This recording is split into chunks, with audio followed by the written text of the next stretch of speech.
Ouça agora o seu Comigo Cast. Olá, está no ar mais um episódio do Comigo Cast, o podcast da Cooperativa Comigo. Obrigado pela sua companhia, pela sua audiência em mais um episódio. E o assunto de hoje é muito importante para os agricultores. Pode parecer que é um assunto que sempre é falado e tudo mais, mas é justamente o contrário que a gente vai abordar nessa pauta de hoje, que é o manejo integrado de plantas daninhas. Para isso a gente recebe aqui no estúdio da Comigo, o Dr. Guilherme Braz, pesquisador do Centro Tecnológico Comigo. Obrigado, Guilherme, pela participação. Opa, obrigado, Pedro. É um prazer estar aqui pela primeira vez aqui no Comigo Cast, né?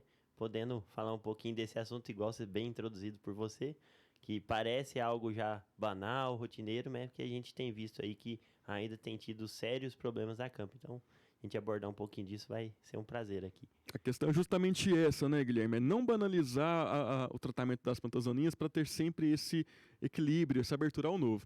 Mas antes da gente começar a falar do assunto, eu queria, já que é a sua primeira vez no podcast, que você se apresentasse a quem está ouvindo a gente, quem é Guilherme Braz, há quanto tempo você está aqui na cooperativa, conta um pouquinho para a gente sobre quem é você. Não, perfeito. Bom, eu sou natural daqui de Rio Verde mesmo, me formei em agronomia aqui na Universidade de Rio Verde, né? Fiz depois toda a parte de pós-graduação no Paraná, em Maringá, né? E aí eu voltei para Rio Verde faz 7 anos, né?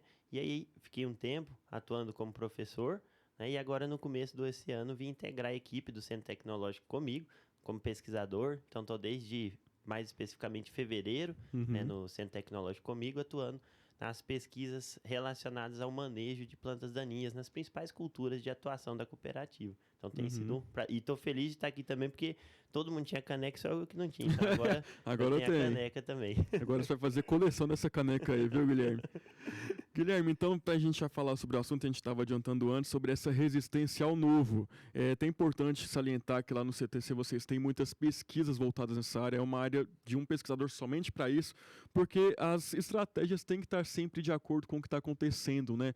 Há muito tempo se usa o glifosato, é uma molécula que é importante, mas a gente tem que ter uma estratégia mais combinada de fazer o controle de daninhas, certo? Exatamente, Pedro. Assim, hoje no cenário atual não tem como a gente pensar na agricultura nacional e talvez mundial sem o glifosato, só que se a gente for pegar no contexto atual, se a gente não tiver uma mudança de postura em relação à utilização dele, ou seja, nós devemos parar de utilizar ele isolado.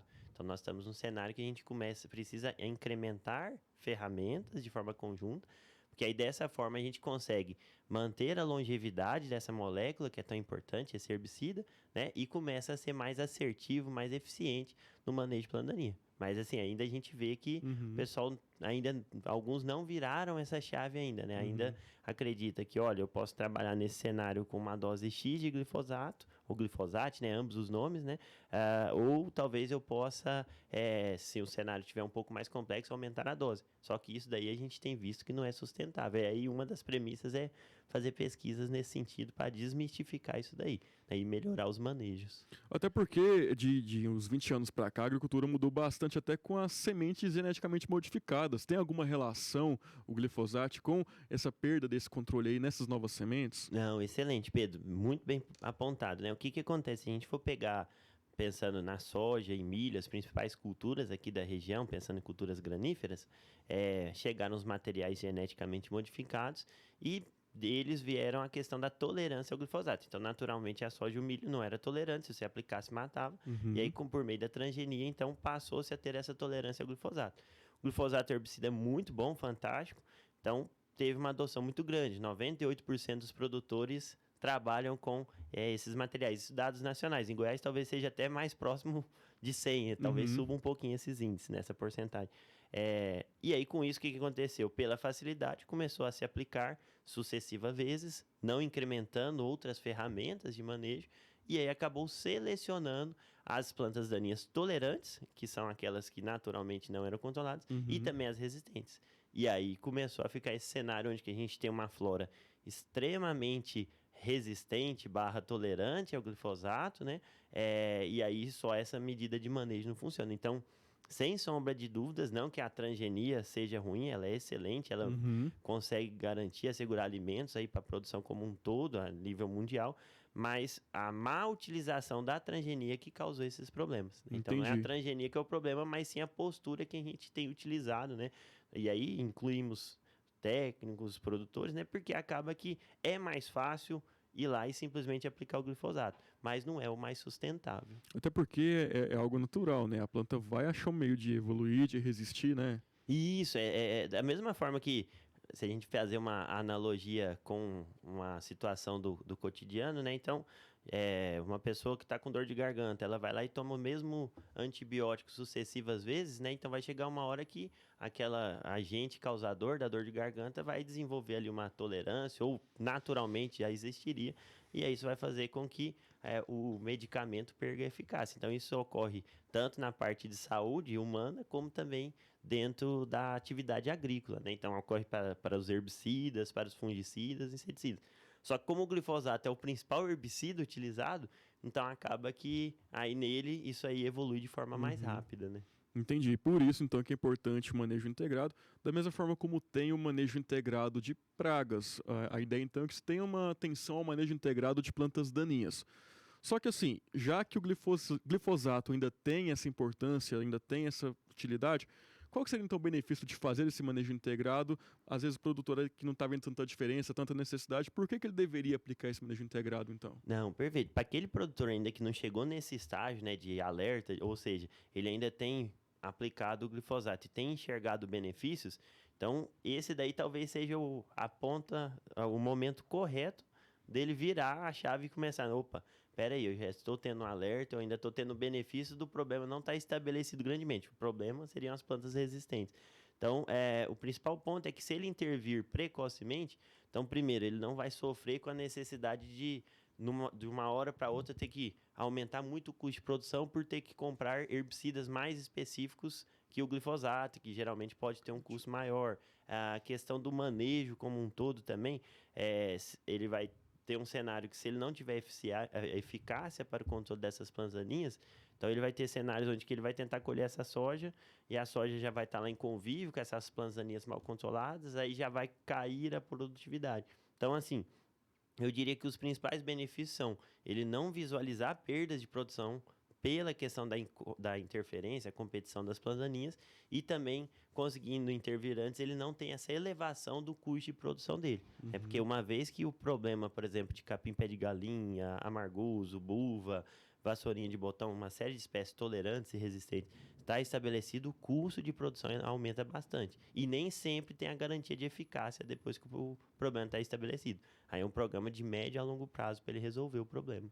Eu quero falar de custos, eu acho que todo produtor está sempre com o olho atento, porque custo é uma variável extremamente válida dentro da agricultura, mas antes me chamou a atenção quando você falou que é em relação a ter a utilização de outros herbicidas, de outros controles químicos. Então, o manejo integrado não é somente misturar vários controles químicos, ele é uma série de ferramentas, né? Quais que seriam essas ferramentas, principalmente as que não envolvem esse controle químico, então que ele pode aplicar nesse manejo integrado? Não, perfeito. Assim, antes de falar especificamente dessas ferramentas, até, Pedro, se me permite, eu acho que para talvez ficar um pouco mais didático, né? Pedro, jornalista, começou, formou, né, e teve ali a primeira postura profissional. Com o tempo ele foi desenvolvendo a escrita, com o tempo ele foi melhorando as habilidades, e aí com isso ele se tornou um profissional mais habilitado e tem tido todo o crescimento profissional. Então, quando a gente fala de um programa de manejo de plantas daninhas, a gente tem que pensar isso. Eu só estou usando glifosato, então eu só tenho isso. Se eu vou lá e associo, por exemplo, uma rotação de culturas, então eu já tenho a opção de ter o glifosato e fazer na rotação de culturas eu vou ter palhada, eu vou ter efeito alelopático de diferentes espécies, então eu já incremento um pouquinho. Se eu começo a também enxergar, olha, os talhões mais sujos da minha propriedade, eu vou deixar para plantar por último, e também toda vez que eu mudar o maquinário de um talhão para o outro, eu vou limpar esse maquinário para não ter o efeito de diluição, eu também já diminuo a pressão. Então, ou seja, o manejo integrado de plantas daninhas, ele consiste numa utilização, uma adoção de uma série de ferramentas que vai permitir um melhor controle, e eu vou fazer isso de forma mais eficaz, né? E aí, consequentemente, eu vou ter o benefício. Aí entra rotação de culturas, limpeza de maquinário, escolha de variedade é um ponto que a gente vai ter que começar a analisar. Então tá chegando aí, já chegou na última safra, né? E a tendência agora é que chegue mais materiais com algumas transgenias diferenciais. Então não é que, eu vou pegar essa nova transgenia e agora eu só vou usar o herbicida X. Aí nós vamos ter o mesmo problema. Então o que a gente tem que fazer? Agora é casar, olha, vou usar esse material que eu posso aplicar glufosinato. Não, nesse cenário eu vou usar esse material que eu posso aplicar glifosato. Então, se a gente for compilando e fazendo esse programa de manejo como um todo, aí a gente vai conseguir ser o quê? Mais eficiente e estar mais preparado aí para enfrentamento do problema das plantas daninhas. Vem do nome mesmo, né? Ser integrado é porque é uma série de fatores que vão se agregando ali para poder chegar a um resultado final satisfatório. Seria isso? Sim, perfeito, exatamente. A gente não pode considerar uma ferramenta de controle como a minha única opção, como a bala de prata, porque se eventualmente eu só tenho ela não funciona, aí eu falhei no manejo de planta daninha e aí fica aquele cenário difícil. Então a gente tem que integrar os diferentes métodos, aí, cultural, mecânico, enfim, tudo que for possível, para que a gente tenha um programa robusto, né, de manejo e consiga ser eficaz. E até por isso, então, é que o produtor tem que estar atento antes que o problema chegue, né? Isso, exatamente, né? Então, assim, o que a gente tem sempre falado, né? Aí falando específico, puxando sardinha, mas no bom sentido, né? O departamento de assistência técnica nossa aqui da Comigo, a gente percebe que o pessoal realmente tem um diferencial em termos de ir a campo, de realmente descer, fazer o monitoramento, ver o que está presente. Então, muitas vezes, né, com essa assessoria, essa assistência técnica de forma precoce, conseguem identificar o foco inicial de infestação de uma determinada planta daninha e aí, vendo o problema de forma inicial, a gente consegue intervir ali com uma medida que é eficaz e que tem um custo interessante. Se chega a fazer isso de forma mais tardia, né, se não tem esse monitoramento correto, aí fica bem mais complexo o cenário. Esse monitoramento, então, é a chave até para poder saber qual tipo de manejo ser realizado de forma integrada, até porque também a estabilização da cultura é importante para também ter a tomada de decisão, né? Isso, exatamente, né? Com base no monitoramento, a gente pode ver quais são os herbicidas, né, que tem a possibilidade de estar se utilizando. Se a gente consegue fazer esse monitoramento antes, programar ali no período de entre safra, fazer a visita, então a gente consegue já entender o que tem de flora infestante. Aí dá para pensar, olha, eu vou trabalhar aqui com um sistema de aplicação sequencial, vou trabalhar com o uso de um pré-emergente para tentar reduzir a infestação de planta daninha na pós-emergência da soja. E aí, a pós-emergência seria o quê? Eu vou intervir somente para aquilo que sobrar dessas operações antecessoras do ponto de vista de controle. Então, se a gente consegue fazer esse programa robusto, a gente consegue escalonar, fazer toda a previsão, a programação, né, dessa aplicação. Então, ou seja, eu monitoro, depois eu programo e aí, por fim, eu venho e executo o meu programa de manejo. Pessoal que tem feito isso, zerar o problema é difícil, porque a planta daninha produz muita semente, mas tem conseguido colher no limpo, né? E tem conseguido não ter essa elevação do custo. Então, o que a gente tem visto, aí pesquisas não só aqui da cooperativa, como também de outros institutos de pesquisa, é que é sustentável manejar a planta daninha nesse cenário, né, de fazer o manejo integrado. É exatamente, então, a chave que a gente volta a falar da questão do custo, né? Então, esse manejo, até por conta de ter esse equilíbrio do pré e do pós-emergente, em relação a custos, o cooperado, o produtor rural, pode ficar tranquilo, porque é uma questão que a longo prazo, até mesmo na própria safra, vai fazer diferença sem pesar no bolso. Sim, não, sem sombra de dúvida. O que a gente tem que pensar é assim, o glifosato, as safras atrás, ele teve uma elevação do custo considerável, principalmente durante o período de pandemia, né, chegando aí a mais de R$100 o litro, dependendo da região do país.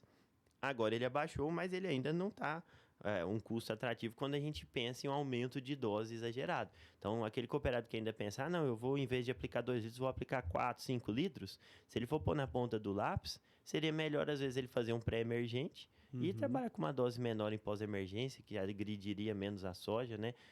Então, assim, de maneira direta, você já tem ali dentro, se for na ponta do lápis, um benefício, porque você diminui planta daninha no início e você diminui a dose em pós, então você consegue ter um controle melhor. E a longo prazo, você está fazendo um programa de redução de infestação, né? Então, o que a gente tem que fazer é tentar baixar ao máximo o banco de semente de plantas daninhas para você não deixar elas estabelecerem junto com as culturas, né? E seja na soja, no milho, no sorgo, que vier na área de produção. A rotação de culturas entra nessa fase também? Pode ajudar? Sem sombra de dúvidas, assim, para o pessoal que faz a rotação de culturas, né, ou melhor, né, o plantio direto, seguindo todas as suas premissas, então trabalhando com rotação de culturas, manutenção da palhada e ausência de revolvimento, se conseguir fazer isso conciliado aos usos de herbicidas, as áreas ficam muito limpas. Então, o que a gente tem visto, né? Agora, dentro desse ano, quase um ano, né, que eu estou aqui na cooperativa, tem rodado bastante as áreas dos cooperados.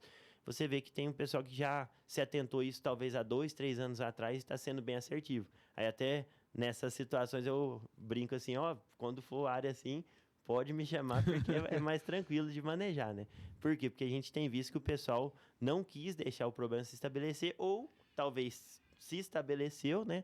E aí já tem aí alguns anos que o pessoal tem manejado e tem sido assertivo. Então, a gente tem bastante exemplos de sucesso do pessoal que tem seguido aí o manejo integrado de plantas daninhas com todas as suas ferramentas e métodos de controle. É o grande tema do podcast de hoje, né? Não ficar na zona de conforto. Isso é prejudicial pra caramba, né? Isso, sem sombra de dúvida. A gente fala tanto da questão da zona de conforto e isso é prejudicial em tudo na vida, a gente sabe, né? Não é que também a gente tem que sair mudando tudo do nada, né? Mas a gente tem que talvez acender esse alerta. Então, olha, se está me incomodando, eu preciso mudar minha postura. Não adianta eu querer um resultado diferente e continuando a fazer as coisas da mesma forma, né? E aí é a partir do momento que o cooperado, o produtor entende, olha, eu preciso mudar, porque não está mais sustentável, aí ele vai para a zona de crescimento, e aí na zona de crescimento ele começa a ter inúmeras alternativas, né, para conseguir ser eficaz nesse controle. E a gente está sempre aqui para ajudar o Departamento de Assistência Técnica, nós do Centro Tecnológico Comigo, né? A premissa do nosso trabalho é essa, é tentar auxiliar a produzir de uma forma mais sustentável, né? E garantir também a lucratividade final, esse é que é o principal ponto, né? Para que nós possamos continuar tendo êxito no agronegócio. Eu tenho certeza que esse podcast tem mais informações repassadas, já vão abrir os olhos de quem está precisando e trazer informação para quem precisa, né? Saber aí da importância desse plano, desse manejo integrado de plantas daninhas. Guilherme, o papo está ótimo, mas a gente está com um tempo um pouquinho avançado, então eu queria que você desse as considerações finais, o seu último recado para quem está ouvindo a gente sobre esse tema que é tão importante aí para a agricultura continuar progredindo. Não, perfeito. Bom, a gente já sabe que a safra está em andamento, né? Muitas áreas já estão semeadas, já estão aí na fase de fazer os pós-emergentes, outras mais avançadas. Mas o que a gente traz aí de alerta, né? Para que toda vez que você, cooperado, puder enxergar ali uma forma de reduzir a pressão de planta daninha, a convivência com a cultura, não deixem de intervir. Seja o ato mais simples de, às vezes, um foco inicial de infestação, sei lá, de uma vassourinha de botão, do antropólogo, ir lá e pegar uma enxada e eliminar essas plantas, se é um foco inicial, até mesmo fazer manejos mais específicos com herbicidas, né? Então, a gente não pode brincar com as plantas daninhas, a gente sabe o quanto que elas podem impactar negativamente, e fazer nesse programa de sempre estar em alerta com relação à presença dessas espécies, com certeza o cenário vai mudar e a gente vai conseguir vencer essa guerra, né, contra essas espécies que nos trazem tanta dor de cabeça. Isso aí, muito obrigado. Esse foi o Guilherme Braz, na sua primeira de muitas participações aqui no Comigo Cast. E o Comigo Cast é o seu podcast da Cooperativa Comigo. Para acompanhar os episódios anteriores, basta acessar a sua plataforma de streaming favorita ou ainda nosso canal no YouTube. E lá no site também, comigo.coop.br, você confere não só os podcasts, mas todas as informações da Cooperativa Comigo. Para se manter atualizado de tudo, siga nossas redes sociais, @Cooperativa Comigo.